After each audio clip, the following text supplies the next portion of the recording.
Selamat pagi dan salam sejahtera untuk kita semua. Nama saya Diksita Galuh Nirwinastu. Saya mengajar sebagai dosen di program studi S1 Sastra Inggris Universitas Sanata Dharma. Bidang ilmu yang saya tekuni adalah sastra. Di program studi sastra Inggris, saya mengajar beberapa mata kuliah seperti English Grammar, English Composition, Public Speaking, Western Civilization, History of English Literature, dan English Poetry. Di video ini saya akan menjelaskan deskripsi serta pengelolaan mata kuliah English Poetry yang meliputi 3 aspek, yaitu delivery, interaction, dan assessment atau DIA. Mata kuliah English Poetry merupakan mata kuliah wajib tempuh dengan kredit 3 SKS. Mata kuliah ini ditawarkan di semester 4 dengan mata kuliah prasyarat Introduction to English Literature yang diambil di semester 3. Mata kuliah English Poetry merupakan salah satu mata kuliah sastra di program studi S1 Sastra Inggris Universitas Sanata Dharma. Mata kuliah ini dirancang untuk memperkenalkan mahasiswa pada konsep dan karakteristik salah satu genre sastra Inggris yaitu puisi, serta metode kritik sastra untuk memahami makna dan menganalisis puisi-puisi berbahasa Inggris. Dalam mata kuliah ini, mahasiswa membaca puisi-puisi berbahasa Inggris, baik puisi klasik maupun kontemporer, dan menganalisis intrinsic elements dari puisi-puisi tersebut. Selain itu, mahasiswa akan diperkenalkan pada beberapa metode kritik sastra dan cara menerapkan metode-metode tersebut untuk menganalisis puisi. Di akhir semester, mahasiswa diharapkan dapat menjelaskan konsep, hakikat, dan karakteristik puisi berbahasa Inggris.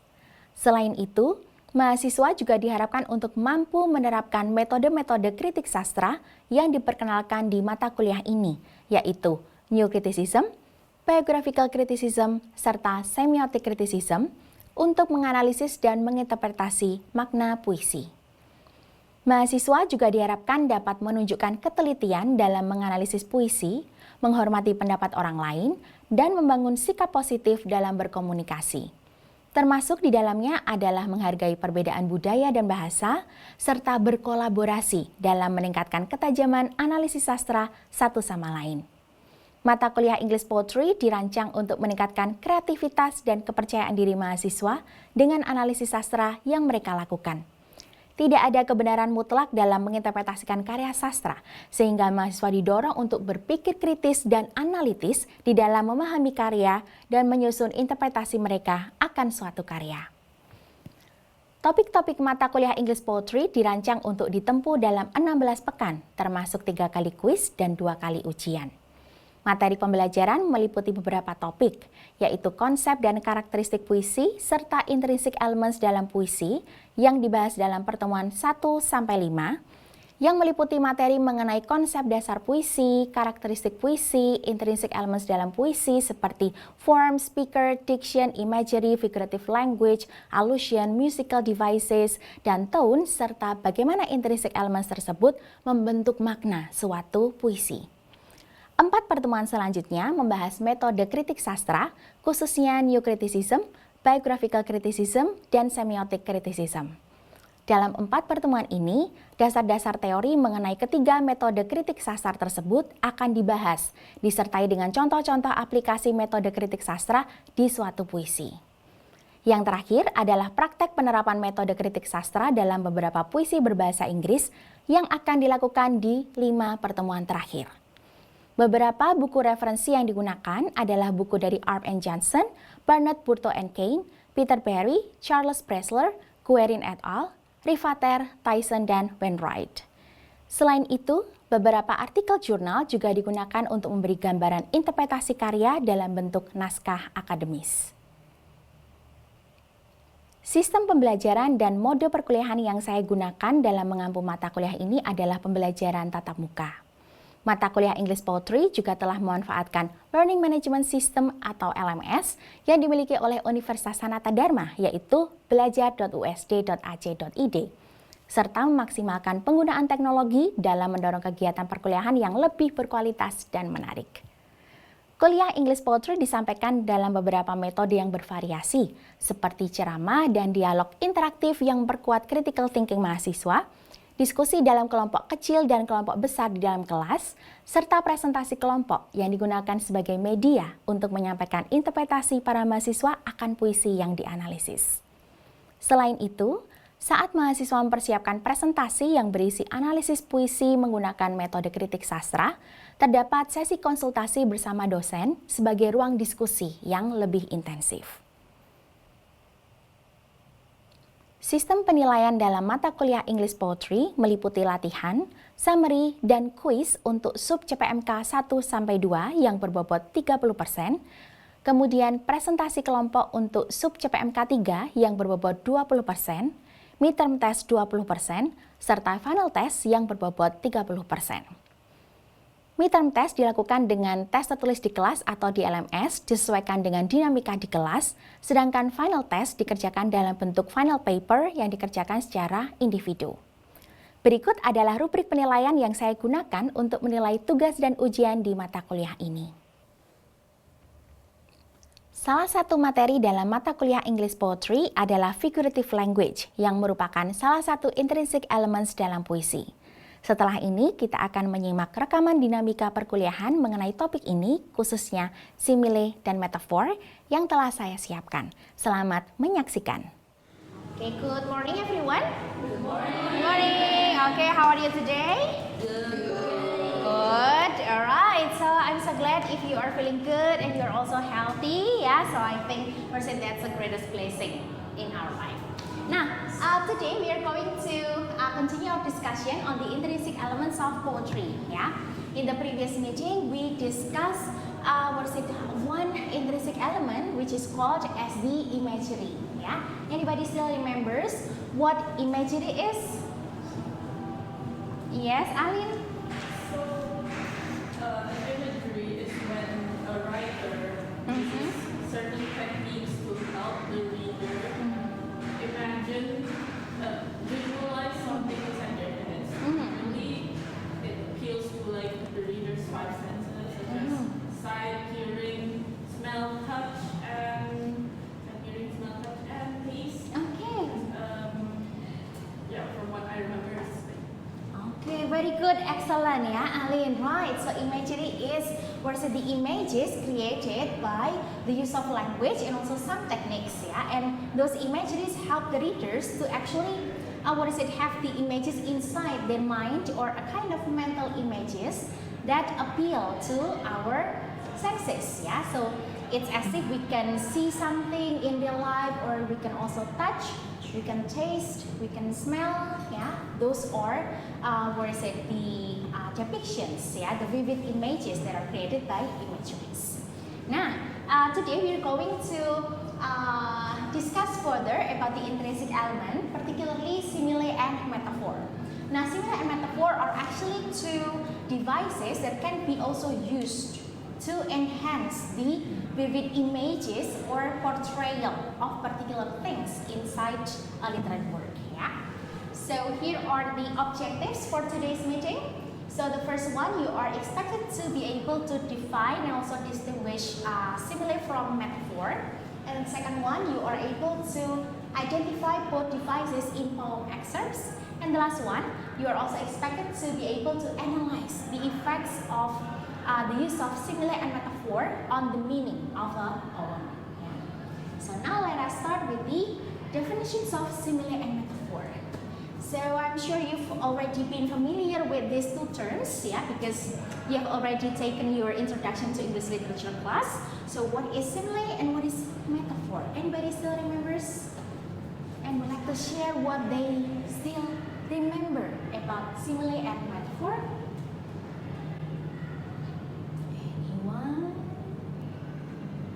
Simile.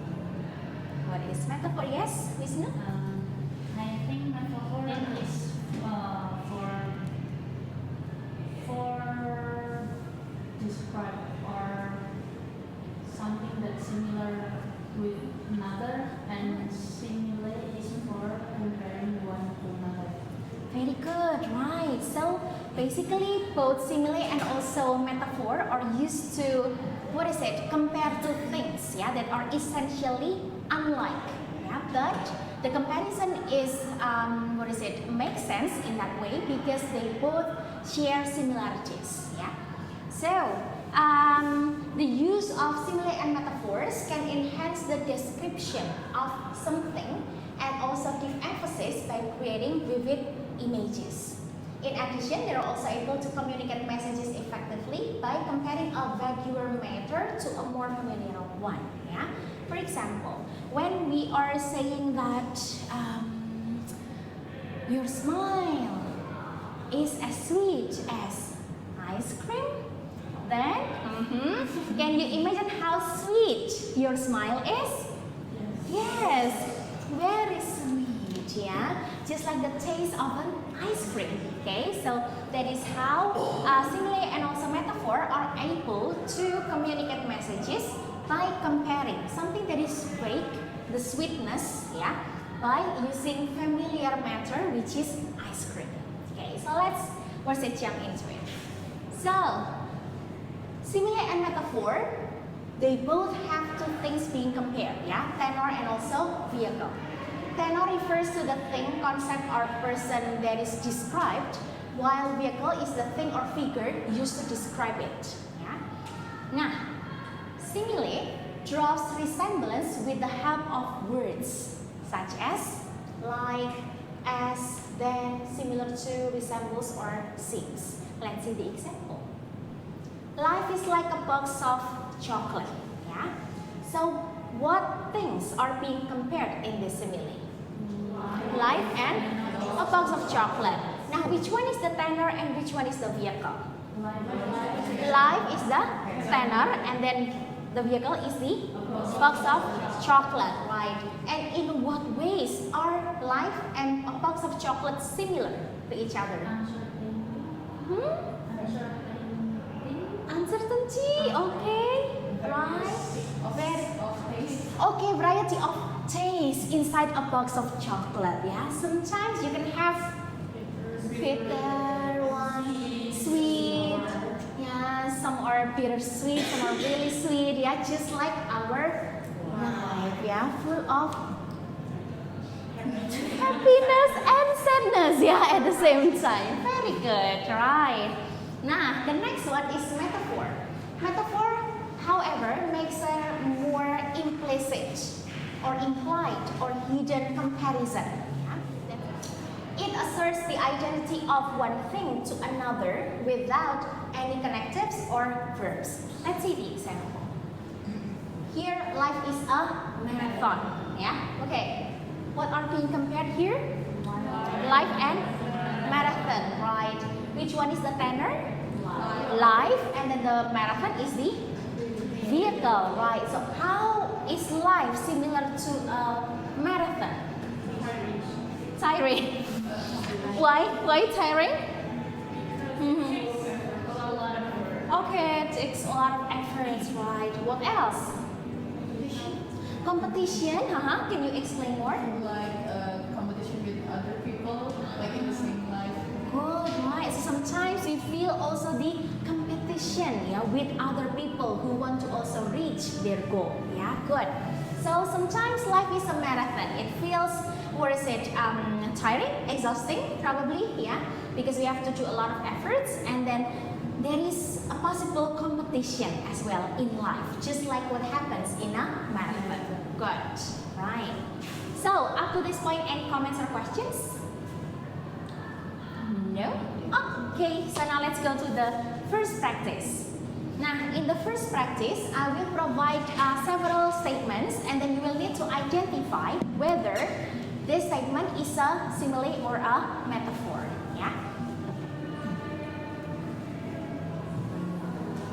Okay, so please join the game. Yeah? Okay, we've got Anya. Okay. All in. All in, very creative, yeah. Sisi, Una, right, good. Bobo, Evelyn. Okay.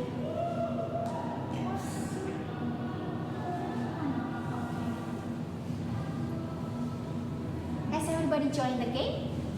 Yes, one more. Okay, we've got Miss already.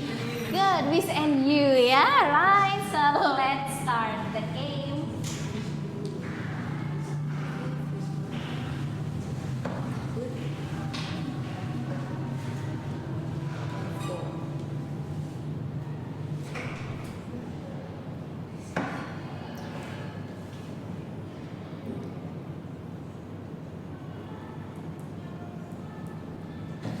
Wow.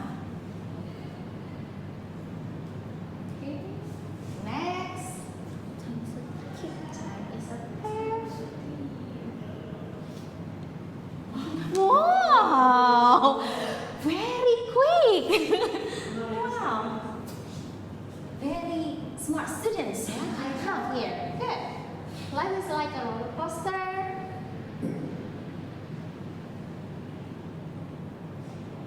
Okay, nice. The last one.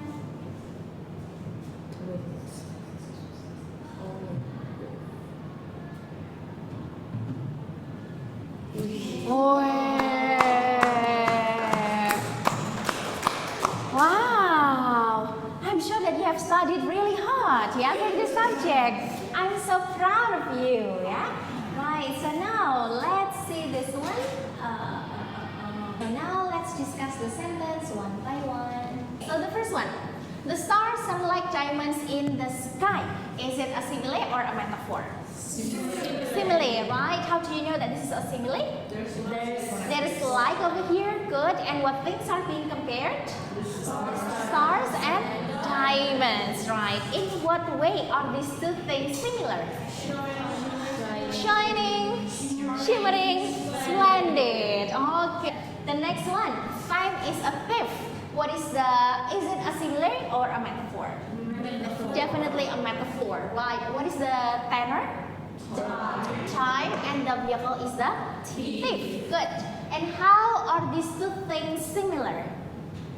Passes with the blink of an eye. Good, it can pass with a blink of an eye, yeah? Just like time and the thief when they stole your things, yeah? Without you realizing that your things have been stolen. Good. The next one, life is like a roller coaster. It's a simile, good. How did you know? There's like over here, good. And then what is tenor? Life, and then the vehicle would be roller coaster, right? In what way are these two things similar? Ups and downs and spinning around and going up. Oh, thank you for the complete description. Ups and downs, spinning around and throwing up. Yeah, right. Do we experience that in our life sometimes? Yes, definitely. Good. The last one, the wind was a howling wolf, right? What is it, a simile or a metaphor? A metaphor, right? The wind would be the tenor, and then the vehicle is the howling wolf, right? How are these two things similar? Ooh, the same sound, right? The wind and the howling wolf. Good. So that's for our first practice. Any comments, questions? Not yet. Okay. So now let's go on to the next practice. Now, this time in the second practice, I'm providing an excerpt over here. It's taken from Alice Walton's Snow Kiln. Yeah, you've got the skin prickles, outrage as a cactus at this court. Now, I would like it to work in pairs or in group of 3 to discuss these 4 questions. Decide whether it is a simile or a metaphor. Identify the tenor and the vehicle. How are the two things similar, and what effect does the simile have on your understanding on the feeling being described in this line? Okay, is it clear what to do? Yes. Yes? Okay, so you will have around 5 to 10 minutes to discuss with your group.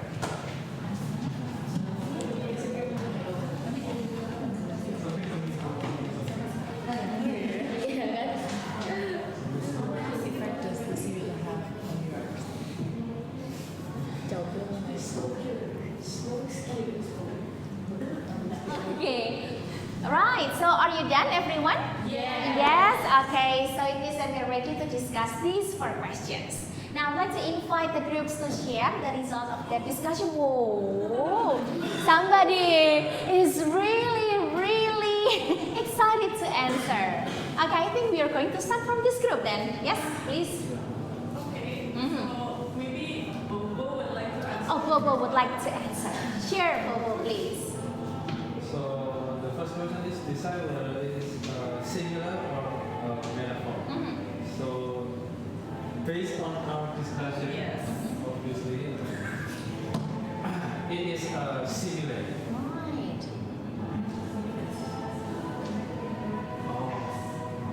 Yeah, because it has a connecting word as there. Right. Okay, good. Right. And for number 2, identify tenor and vehicle. Based on our discussion, we decided that the tenor is the skin ripples and the vehicle is cactus. Mhm, mhm, mhm. And how are the two things similar Mhm. will be answered by Okay. Oh, good. What is it? Good distribution. Yeah. Okay. Mong I'm gonna combine the third and the fourth question. Alright. Sure. How are the two things similar? Mhm. It's because we usually associate a cactus with like a sharp texture due to its prickles, and when the skin is exposed to the cold, we get goosebumps wherein our the hair on our skin perks up. So they're similar in a way that they're both sort of hard in texture and prickly, because like, for the skin it's the hair and for the cactus it's their needles.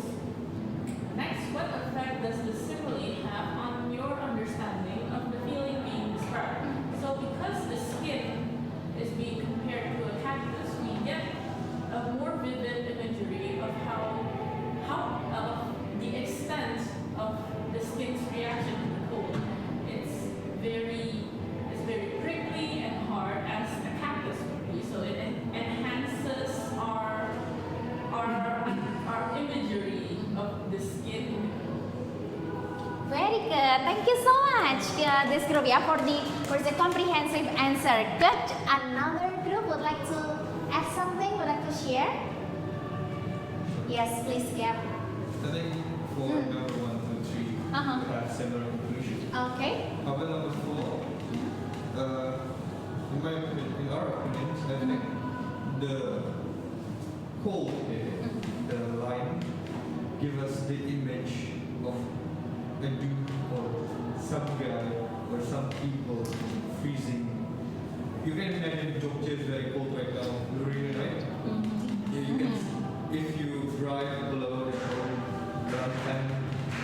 around 10 or 9 p.m., you can feel the shiver, and then your hair goes up, and the image of a cactus highlight that feeling in your image. So I think they highlight the images that they brought from the poem. Thank you so much. So what is it? Gaps has added effect, yeah, of using this simile to the poem in a way that it enhances the images or the feeling of being cold. Yeah, thank you so much. Another group would like to share. Yes, Fania. Maybe for the fourth question. Right, sure. So because the first two to third is similar, I think all of us, Mhm. but in both our opinions, I think it's it can be described as understanding the feeling of skin texture, goosebump, or what we call merinding in Indonesian. I think it's the same feeling. Thank you so much. Skin texture, yeah, similar to the cactus, yeah. Okay, good.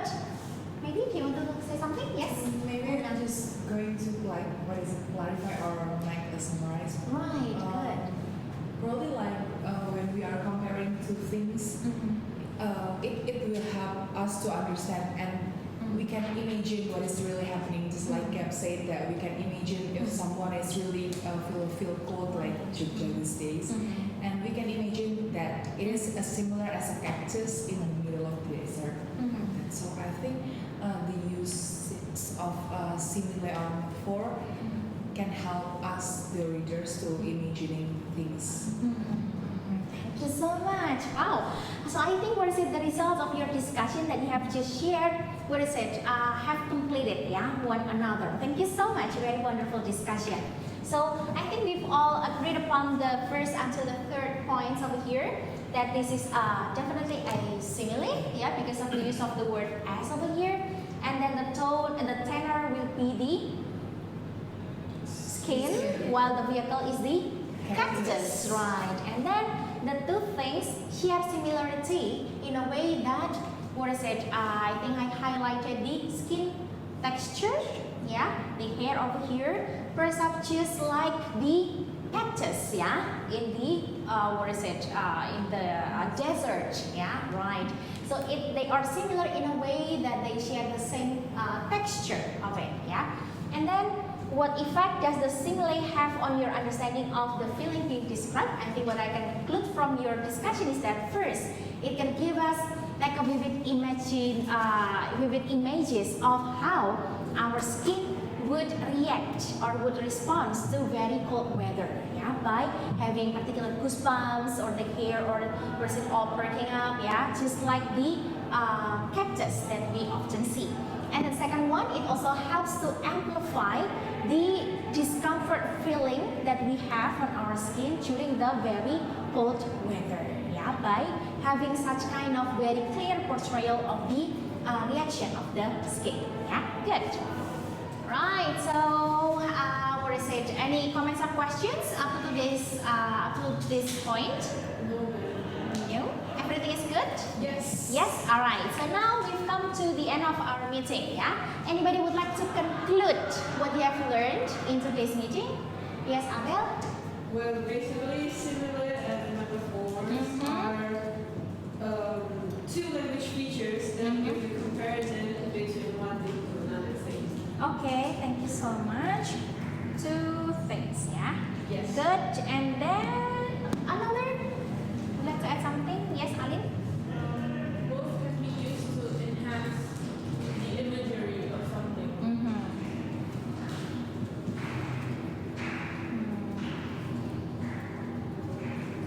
Good. Another still? Yes, yeah? Similar, use more direct Okay. connectives, like, Okay. similar to, etc.